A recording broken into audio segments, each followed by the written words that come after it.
So she has been working on this story surrounding this rash of horse deaths that have happened earlier this year. Part of the reason they dug deeper into the situation is because Churchill Downs announced enhanced safety measures before moving the races onto another racetrack. And Candace asked industry leaders what's being done to keep horses safe at other tracks. And here's what they had to say. Horse racing is a part of the United States. Doping scandals have rocked the horse racing community. There are so many horses dying on racetracks right now. We've seen painful tragedies on the track in recent years. The key factor in this is the use of medication. 2023 is not the first time horse racing has been in the headlines for the wrong reasons. What actually happened to the horses amounted to nothing less than abuse.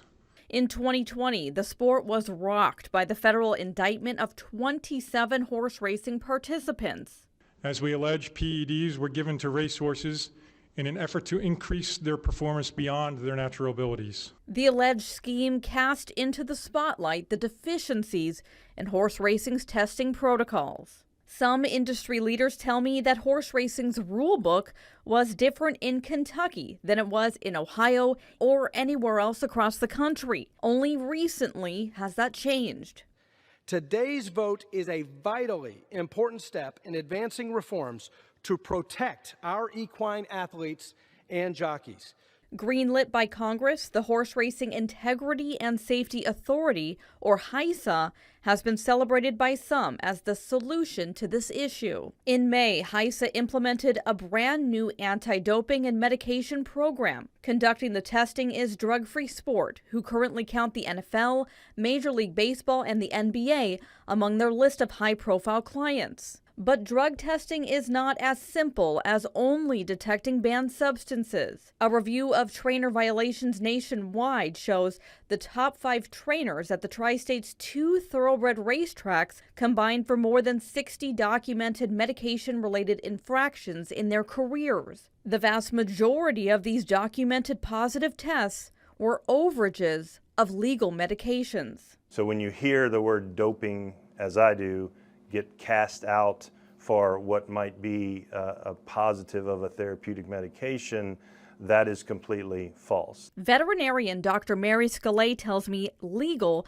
doesn't necessarily mean without risk. Because there are some medications that, while having ethical use in a horse recovering from illness or injury, if administered in proximity to a race, could mask a physical problem that, you know, at high speed and under racing conditions could manifest in a become a progressive problem, a much more serious injury, and we certainly don't want that. In human sports, sometimes we hear about substances that there is no test for them.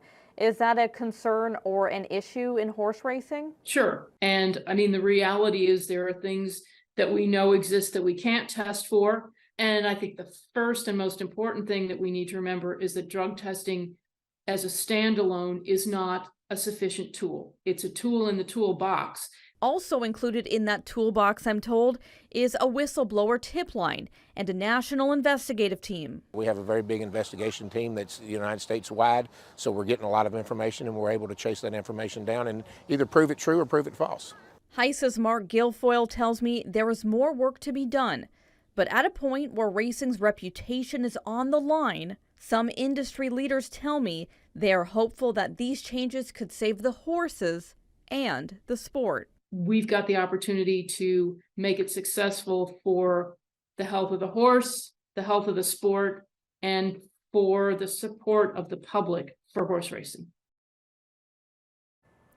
Now, I do want to reiterate that when I spoke with industry leaders, read through necropsy reports or scientific studies on race-related horse deaths, there is not one consensus on why this is happening. Anything from track surface, underlying conditions the horse may have, medications, or even weather at times can play a role. Candace Hare, Fox 19 Now.